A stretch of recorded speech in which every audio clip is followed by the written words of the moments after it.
Hi guys, in today's video I'm going to show you how you can disable or enable the messages sound notifications on Tumblr.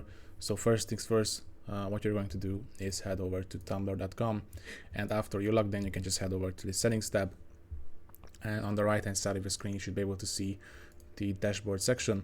You can just click on that, and by scrolling down just a little bit you should get this option with the sounds name.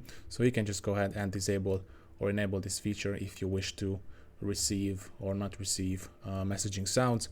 So basically this is how easy and straightforward it actually is. So that's it for today's video guys, and hope to see you in the next one.